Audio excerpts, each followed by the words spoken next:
Selamat pagi anak-anak, hari ini kalian kembali belajar bahasa Indonesia bersama Bu Vero. Bagaimana kabar kalian? Tentu Bu Vero harap kalian dalam keadaan sehat ya. Hari ini kita akan belajar materi baru yaitu teks tanggapan kritis. Apa itu teks tanggapan kritis? Sebagai contoh, tentu kalian pernah melihat teman kalian yang presentasi atau debat di depan kelas. Lalu selesai mereka melakukan kegiatan tersebut, kalian pernah memberikan komentar. Komentar kalian itu dinamakan tanggapan. Contoh yang lain, tentu kalian pernah melihat postingan di sosial media, bisa Instagram, bisa Twitter. Nah, ketika kalian melihat postingan tersebut, kalian memberikan tanggapan berupa like, komentar.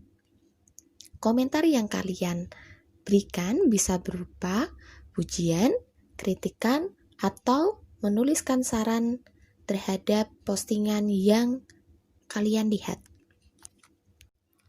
Nah, jadi apa itu teks tanggapan kritis? Teks tanggapan dalam Kamus Besar Bahasa Indonesia adalah sambutan terhadap ucapan. Dalam pembelajaran kita sendiri, tanggapan kritis adalah teks yang berisi penyampaian tanggapan secara tajam dan mendalam terhadap suatu hal dari berbagai sudut pandang. Artinya, kamu bisa menyampaikan pujian, kritikan, maupun saran terhadap suatu karya yang sedang kamu tanggapi. Jadi, karena teks tanggapan itu penting, maka harus disampaikan secara objektif atau sesuai dengan apa yang sedang kamu tanggapi secara menyeluruh dan disampaikan dengan santun atau dengan bahasa yang baik. Selanjutnya, tujuan tanggapan kritis itu untuk apa? Tujuannya adalah menyampaikan kritik dengan tajam atau tanggapan secara kritis dengan cara memilih salah satu pernyataan disertai alasan yang mendukung atau menolak dari karya yang sedang kamu tanggapi. Artinya, kamu menyampaikan dengan terus terang, dengan jelas, disertai alasan-alasan yang mendukung atau alasan-alasan yang menolak dari karya yang sedang kamu tanggapi. Selanjutnya, ketika kamu mendapati suatu karya yang sedang kamu tanggapi dalam bentuk tulisan, lalu kalian ingin menuliskan simpulan dari apa yang sudah kalian amati berupa tanggapan kalian, yang pertama harus kalian lakukan adalah membaca keseluruhan paragraf dari karya yang sedang kamu tanggapi. Lalu, menentukan kalimat utama atau pokok pembicaraan setiap paragrafnya. Dan yang ketiga, mulailah menulis kesimpulan. Tujuannya, ketika kamu membaca keseluruhan paragraf, tentu kamu akan memahami keseluruhan isi teks tersebut. Ketika menentukan kalimat utama, tentu kamu akan dipermudah dalam menuliskan simpulan. Dan buatlah kesimpulan dengan menyusun kalimat dengan baik agar menjadi sebuah kesimpulan yang benar sesuai dengan karya yang sedang kamu tanggapi. Unsur-unsur yang harus terdapat dalam teks tanggapan, yang pertama adalah masalah yang sedang kamu tanggapi atau sebuah karya yang sedang kamu tanggapi. Yang kedua, bagian opini atau kalian menuliskan pendapat kalian. Di dalamnya berisi pujian, kritikan, ataupun saran. Selanjutnya, tambahkan argumen atau alasan-alasan untuk memperkuat pujian, kritikan, dan saran. Dan yang terakhir, fakta. Kamu harus menyertakan fakta-fakta atau data untuk mendukung pernyataan menolak atau mendukungmu terhadap karya tersebut.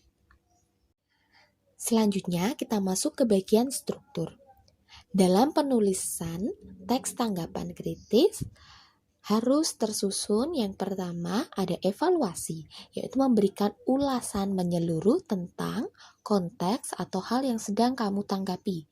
Yang kedua, deskripsi, menjabarkan fakta-fakta untuk memperkuat tanggapanmu. Dan yang terakhir, penegasan ulang, yaitu memberikan simpulan dari hasil mengkritisi karya yang sedang kamu tanggapi. Kamu juga bisa dengan cara memberikan saran atau solusi.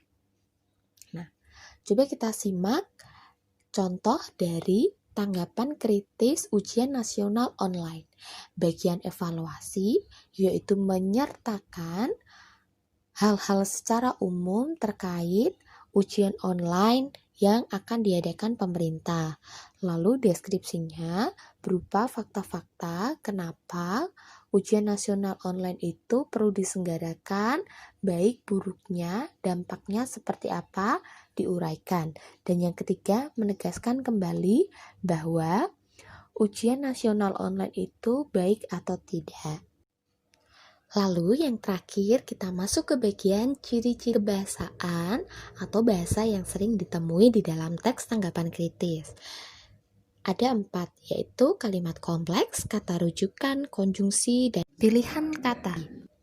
Kalimat kompleks sendiri adalah kalimat yang memiliki 2 struktur atau memiliki lebih dari 1 predikat atau kata kerja.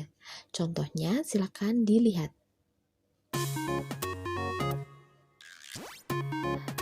Selanjutnya, yang kedua, kata rujukan. Ini kata yang digunakan untuk menyokong atau memperkuat pernyataan dengan tegas dengan menyebut referensi dari kata yang dimaksud. Contohnya, silahkan kalian lihat. Lalu, yang ketiga, konjungsi. Tentu kalian sering menemui konjungsi atau kata hubung ini ya, dan kalian juga sudah mempelajari materi-materi sebelumnya. Konjungsi ini terbagi menjadi beberapa bagian. Untuk lebih jelasnya, silakan kalian melihat contoh. Dan yang terakhir, pilihan kata atau diksi. Diksi adalah pilihan kata yang sesuai dan tepat dalam penggunaan atau pembuatan teks tanggapan kritis.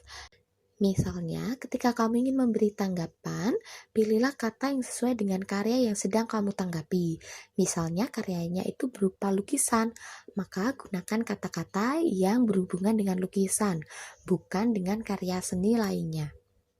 Nah, demikian penjelasan dari teks tanggapan kritis. Jika kalian ada hal yang belum dipahami, silakan kalian menghubungi Bu Vero untuk mendapatkan penjelasan lanjutan.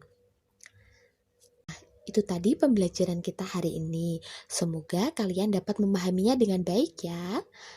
Selamat pagi, Tuhan memberkati. Ingat, patuhi, dan jadikan kebiasaan.